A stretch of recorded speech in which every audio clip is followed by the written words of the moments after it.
I'm John Byrne with AML Right Source, and I have the distinct pleasure today, and I've been able to interview a number of folks in the years that we've been doing these various podcasts and webinars. But this is particularly interesting for me because John Tobon has been somebody that I've respected and followed throughout his career. Broad area of expertise of AML, sanctions, CFT, all sorts of financial crime issues. He's just recently retired from HSI. What we want to do today is talk to John about his career, some of the things that he's seen, some of the challenges. What are some of the things that financial institutions and others still, if they're not getting right, how can they fix those items? And then where he sees us going in what can best be described as the chaos that we're in right now in terms of policy consistency. So, John, thank you so much for spending some time with us today. Really appreciate it. John, thank you for the invitation. I think I'm going to echo what the wonderful words you said about me, about you, and you are a pioneer. You're one of the individuals who laid down the groundwork and made it possible for me personally and a lot of us from my generation to get some wins. Without your work, our success would have been much more difficult. So thank you for that. Oh, you're very kind. And obviously, the important part that we both share is the importance of private-public partnership, working together. And as we know, not every FI gets it completely right. And not every government agency does either. But when we work together, we can go after the bad guys, stop the movement of illicit funds, and go after all sorts of crimes that unfortunately still trouble us today. Let's talk a bit about your career. You were in customs before it became part of HSI. What were some of the early types of cases and activities that you were involved in? And maybe is any particular one stand out as something that even today you still recall, I don't know, to say fondly, but something that you're pretty proud of? Yeah, I think I cut my teeth in financial crime when I started working in New York at US Customs in New York City. That was around the time that the El Dorado Task Force was created. And so I had the opportunity to begin to run with those guys. And so it's kind of like being in Double A and being called up to the majors pretty much right away. And so it was fantastic. It was a wonderful learning environment. That is where I first started to see the benefits of partnership. So not just at the law enforcement level with federal, state, and local agencies participating, but that really was and remains a founding place for this public-private partnership. And it was amazing. I started out doing undercover work, which was a lot of fun. Never a dull moment. I knew that where I would start my day, and there were, several days when I would call home as I was going to the airport to say, look, I'll be back tomorrow. I have this to do. I have this, this other case developed. So, fun stuff. Wonderful people to learn from. So in the early days, obviously, not a lot of activity with cell phones and that sort of thing and the internet. So what were the biggest differences, besides the technology differences, what were the biggest differences in terms of partnering with financial institutions or anybody in the private sector when you're doing these investigations? Now, I don't want to say it's easier, but obviously the technology can enable more communication. But back then, what do young people don't understand that you had to go through back then? Well, it was, the Money Laundering Control Act was not that old, and the relationship hadn't developed. There was a lot of distrust on both sides, and so that was significant because it always hindered that exchange of information. It always hindered the type of questions that were asked, and both the financial institutions and law enforcement were very reluctant to share those key pieces of information, which today form the basis of virtually every significant case that is made. Yeah, I'm sure that's true. So as we work through the 90s, I remember, and I'm sure you remember as well, there started to be sort of a public questioning or debate about the Bank Secrecy Act. We had the Know Your Customer proposal Mhm. that was seen as this major intrusion and had to be pulled by the regulators in the late 90s. It looked at that time like law enforcement might lose some tools. The financial institutions might not have the same obligations, but as we both know, that changed dramatically with 9/11. Before we talk about 9/11, toward the late 90s, did you see some of that too, or was that you guys were just grinding through your cases and your investigations, so the policy debate really didn't impact you then? It impacted our ability to get information. It made our work more difficult. It never Okay. stopped us from doing the work. It just meant that we kind of had to go the long way around. Um, and we had to find other investigative methods that allowed us to get the type of information that we needed. And so um, I think, at that time, because I was so involved, I mean, I was in the field and I was directly involved with these cases and negotiating with criminal organizations because I was so in the weeds and there was so much to do there. The impacts of the policy at that time, I don't know that I necessarily understood how much policy was impacting, Right. the type of work that I had to do. Was almost all the work back then about illicit drugs? Is that pretty much what the financial crime aspect was Yeah. for you guys at Customs? Yeah, it was, 100% targeting drug trafficking organizations. This was, many, many years before we even started to look at laundering proceeds of other types of crime. And so, yes, it was focused on targeting drug trafficking organizations. So after 9/11, obviously terrorist finances became a big item. How much education or training did you and your colleagues need? Obviously, we had the Patriot Act, so all the regs and the statutes that came out of that. So we're pretty well aware of those and some of the information sharing, the 314As and Bs, that sort of thing. How did it change? And then, of course, DHS was created. So walk us through the response to 9/11, the creation of the agency, the merging of all those different, not sub agencies, but different organizations within that. And how did that impact you personally in terms of the work that you were doing? Yeah, it's funny because there was a lot of confusion, very similar to some of the things that are going on now. I remember, I was in the building on 9/11. We lost our office on 9/11. US Customs had its office at 6 World Trade Center. Right. We lost our office, and in the months after, in the aftermath, we were part of recovery of efforts, and so we had constant contact with, the World Trade Center site. Right. So it was a constant reminder for us.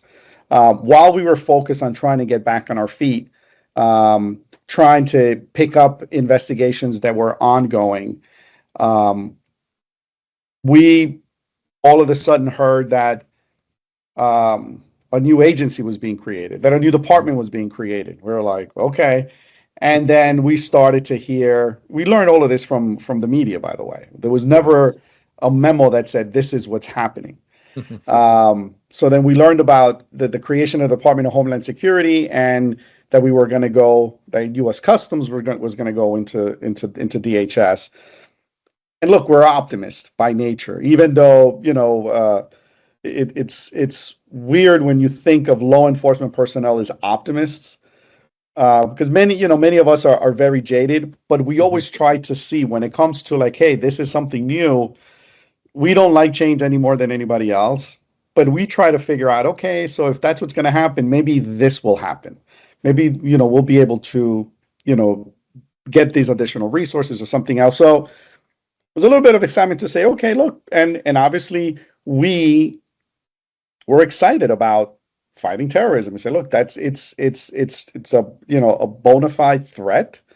Investigatively is challenging, and so this is it, right? Like now you get to challenge your own skill set, learn some new skills so that you can join this fight. Hmm. Um, and it was funny because some of the agencies that were not coming into DHS, they had their own ideas. Hmm. The most famous one, and I wish I would have kept a copy, um, but the DEA administrator sent a telex to all of the DEA offices saying, hey, Customs is out of drugs and Customs is out of money laundering investigations because they're going to fight terrorism. So only you, DEA, can prevent forest fires. Only you Right. can fight drug traffickers and money launderers. And we got a copy of that and we said, okay, is that true? Is that isn't true? Um, and then that was followed by the creation of ICE and who was going to go where. Um, so disruptive in the sense that it was one of those situations where they were building the plane as they were flying it. Right. Yeah. And so it was disruptive in terms of knowing who was going to be doing what resources were available, who was going to take what. It was that period between the creation of DHS and the creation of ICE, and the first couple of years of customs being moved into ICE were very disruptive to the mission itself.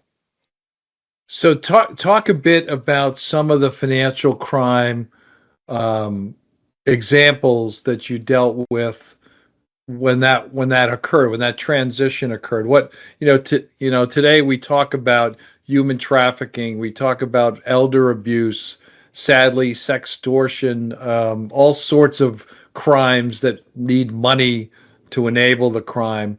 Talk about some of the cases, or not cases, but some of the areas of coverage that you were involved in, when that transition occurred.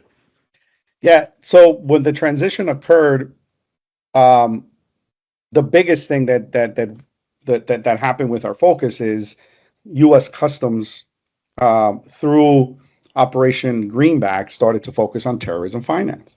Mhm. And that again, we took a skill set that we had, and we applied it to a different phenomenon. Very, very successful. Um, but unfortunately, we thought we had our marching orders. We didn't have our marching orders. So the Department of Homeland Security came into being March 1st of 2003. Mhm. In May of that year, because of fights, because of um, disputes with the FBI and their purview of terrorism, the then Secretary of Homeland Security, Tom Ridge, signed an MOU officially handing off the lead on terrorism investigations, including terrorism finance, to the FBI. Right. And so that had a significantly negative impact because we're like, look, this is what you told us we were. We're the Department of Homeland Security. We're doing Homeland Security, and now you're telling us, no, call the FBI. Mhm. And so that then put us on a path to say, okay, so how else can we contribute? What else can we use our skills at? And it was at that point in time that we began to look at that broader base. Mhm. Now we were like, okay, so everything except crimes of passion are done for the benefit of profit. So let's look at that. Let's start looking. The first one, the one that I think was the first fit was human smuggling, Mm-hmm. proceeds from human smuggling. Then we also started to look at the informal payment systems. A broader look. Hawala, yes, but also really putting a focus on the black market peso exchange. Right. And how that contributed and provided avenues for criminal organizations to circumvent our regulations and obviously to launder their money, and then also looking at the financing of trade utilizing dirty money. Mm-hmm. Yeah. So the whole trade-based money laundering, which obviously we're well aware of now, that became an issue, as you mentioned, human smuggling, human trafficking. I can remember when I was at ACAMS, we got a bunch of bankers together and worked with your folks, real smart analysts in banks and real smart analysts with HSI, and they went off and came up with what are now pretty common typologies, but at the time were things we weren't that aware of, and we were able to publish that to the broader community. So that was a real positive example of private-public partnership. And again, the trade-based stuff, I'm sure you're a professor at FIU. You do a lot of training, so that's always a big part of explaining that the black market peso obviously is something that anybody who's taken a CAMS exam is well aware of. So all that was beginning to occur during that time. And again, you're doing training, you're doing outreach. How do you remember how the financial sector was going? Look, there's been enforcement actions. We know there's been gaps in compliance in some spaces, but I certainly believe, and I think you do to a degree, that people that do our jobs in our institutions want to do the right thing. What was the level of communication like, after 2006, up until the teens in terms of the financial sector? Again, knowing that there's been enforcement actions and there's been criticism, but obviously you still needed to do your job. So how did you feel about that? And maybe jump ahead and say, how do you feel it's gone today? Is it getting better? Is it still the same? It's still pretty. Tell us about your relationship with the financial sector in terms of working together on investigations and all the things that are important, to HSI and obviously to society in general.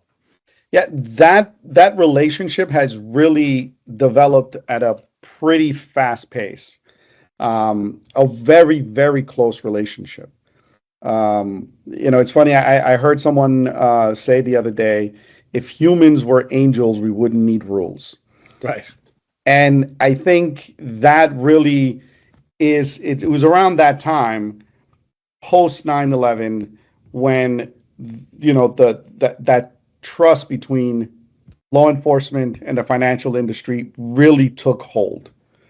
Because there had been a period of time where it wasn't just trust me, it was we've already done it, right? There were wins, there were successes, there was good feeling that had built up over all those years. So now we had that established relationship, and and not just here in the U.S. because I got to Bogota as assistant attaché in 2003. And during the time that I was in Bogota from 2003 into 2007, there was a really good relationship with the Colombian banking sector, who said, look, understand all the risk. What can we do better? And there was a lot of collaboration, not just with customs or what became HSI, but with all of the law enforcement entities at the embassy to help close those gaps, to clarify misunderstandings. Because again, look, financial institution and folks are not law enforcement officers, and law enforcement officers don't have, a lot of us don't have firsthand experience of what being in the financial industry is like. Right. And so we started that, that information exchange, that knowledge exchange, which I think, today is fantastic. I mean, just by the number of um, conferences and associations that we have, and everybody is thriving in that private-public partnership. A couple things I want to tie this up with. One is that's all good, and we're happy to hear that. What are some of the areas in which your financial institution partners in 2025 can do better? What you've seen over time. Like I said, forget about the enforcement actions. They need to do the basic blocking and tackling, and obviously there needs to be focus on creating valid suspicious activity report. But just in general, high level, to the extent that there are gaps or areas, let's put it, challenges to where they can improve. If I call you in to talk to our board of directors at our bank and I say, John, tell us what we can do to improve in the AML CFT sanction space, what types of things would you recommend? I would say help us improve the number of prosecutions. Mm-hmm. Help us make the case to prosecutors at the state level. Help us get more prosecutions. Help us get more prosecutors to be trained. Help us get that part squared away so that when we have these conferences, we have equal number financial institution, law enforcement, and prosecutors. That continues to be the challenge that we have. We're very good at investigating. We're awesome at cooperating. We can analyze data in ways that weren't even a dream. It's so amazing what can get done today, right? I often say, I almost want to go back and start all over again because if I had these tools, my God. Right. But the one area that we are absolutely lacking is in financial crime knowledge in prosecutors so that they can even see and visualize the case, and then actual prosecutions. For 2023, which is the last year that we have the numbers that you can get numbers from the Sentencing Commission, I think it was about 1,100 cases out of over 60,000 drug cases that were prosecuted in the U.S. And that continues to be a significant challenge. You retired 31 years, I think you said. 31 years. 31 years. Any particular thing you want to share in terms of the timing of your retirement? I'm going to ask you some other things about policy issues, but anything you want, it's certainly fine if you don't. But why did you pick now to step aside? You're going to still be doing training. You're an adjunct professor, so you're still going to be giving back constantly. Anything in particular you want to mention that you sort of made the decision? Now it's time to move on and help in other ways. Yeah, look, this old dog knows one trick: financial crime. It's a very good trick. It's been a very lucrative trick. And up to now, it has been a priority trick. It has been the priority throughout, from administration to administration, throughout my career. There's always been the opportunity to take our work to the next level. There's always been the opportunity to fine tune regulations so that we get exactly what we need to safeguard the system without hindering the work of the financial industry, which is so important to our economy and the economy of the world. I decided to leave because I read the tea leaves and I said, wait a minute. Yeah. This is no longer going to be a priority, and I'm not necessarily interested in the new priorities. I'll get you out of here on this. Given what you just said, so we know part of your answer. What are the other things that either concern you or are going to be challenges for all of us in the AML community going forward? What do you see as things throughout 2025 and beyond? If we want to stay vigilant, if we want to stay proactive, what's it going to take, and what are some of the things that are going to be a challenge, or do some of these things concern you? Look, I think what we've seen with the gutting of the CTA, very concerning. I worked on the CTA Right. as a senior advisor. I was detailed as a senior advisor to FinCEN on the CTA and on AMLA. And both of those have been really gutted and cut off at the knees. Those were two components that I think law enforcement has seen as critical for, to increase our efficiency. The dismantling of the kleptocracy unit at Maine DOJ, the stepping back on FCPA violations, all of that is incredibly concerning. And this is one of those situations, and we had this conversation when we were preparing for this, Right. where there is going to be a gap in terms of enforcement. We already know that. That's already, it's already a fact. And this is where that partnership is going to be tested. Were we truly friends? Did we truly believe in the same thing or not? And this is where integrity comes in. Right. Because if we both believed that we were doing these things in our collective effort to safeguard a financial system that both of us need to be healthy, robust, and strong, right now it is going to be the financial industry that is going to have to fend for themselves for a little bit until law enforcement can get back in the fight and pick that up again. John Tobon, well said. You can follow John on LinkedIn, and John is available for expert witness work. He's also what we like to call a not just a thought leader, but somebody who's got the experience to train your staff. And he's just finished up at a conference this week, so he's available for those events as well. So, John, thank you so much. Thank you for your service, but thank you for raising some of these issues and continuing the fight, as it's clear you're going to do. So I appreciate that. Thank you, John.